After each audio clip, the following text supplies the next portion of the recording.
Hey, bonjour tout le monde. Petite vidéo juste pour vous rappeler ce qu'on a vu en classe, en fait, sur les types de concentration. On a vu principalement quatre sortes de concentration, quatre représentations en fait d'une concentration. On a vu les grammes par litre. On a vu aussi les pourcentages masse, volume.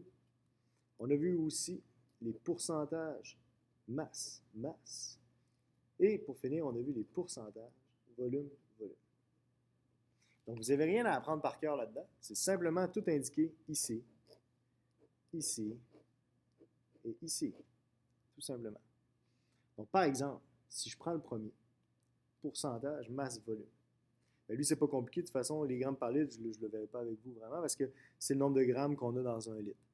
Pour ce qui est des pourcentages, ça va être peut-être quelque chose de plus nouveau, donc on va s'y attarder un petit peu plus. Donc, par exemple, si on a une masse divisée par un volume, masse, ça va être des grammes, divisé par un volume en millilitres, on va pouvoir commencer en écrivant ça. Donc, déjà là, c'est déjà tout indiqué dans ce que vous avez de la petite boîte que j'ai faite juste ici. Donc, masse divisé par un volume. Ce qui est important de regarder aussi, c'est ça ici. Pourcentage. Donc, pourcentage, ça veut dire que ça va être dans 100 millilitres. Donc, déjà là, vous n'avez rien à savoir par cœur, c'est tout déjà indiqué. Et en plus, dans les exemples qu'on va vous donner, par exemple, on va vous dire une solution avec une concentration à 15% masse-volume. Bien, vous prenez simplement le 15, ça veut dire ça va être 15 grammes dans 100 millilitres de solution. Donc, tout est déjà indiqué, vous n'avez rien à apprendre par cœur. Pour le second, mettons qu'on se met ça ici. Donc, pourcentage masse-masse, ben, c'est une masse, gramme, divisé par une autre masse, gramme. Pourcentage pour 100 grammes. Et là, on va toujours vous donner un exemple. Par exemple, 30%, mettons un exemple, 30% masse-masse. Ça veut dire qu'on a 30 grammes dans 100 grammes de solution. Important, n'oubliez jamais solution. Même chose ici, solution.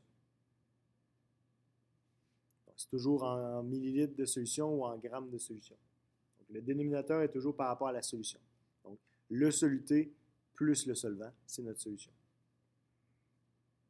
Pour le dernier ici,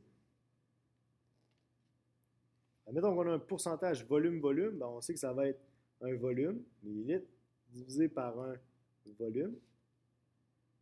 Pourcentage, donc pour 100 millilitres, pourcentage, vous l'avez ici. Donc, pourcentage volume-volume.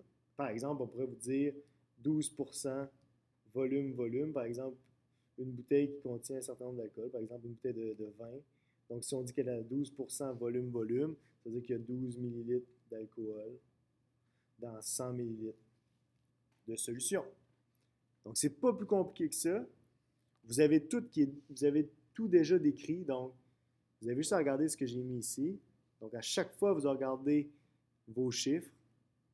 Donc, quels chiffres on a et quelles unités de mesure qu'on va utiliser pour savoir comment le représenter. C'est pas plus compliqué que ça.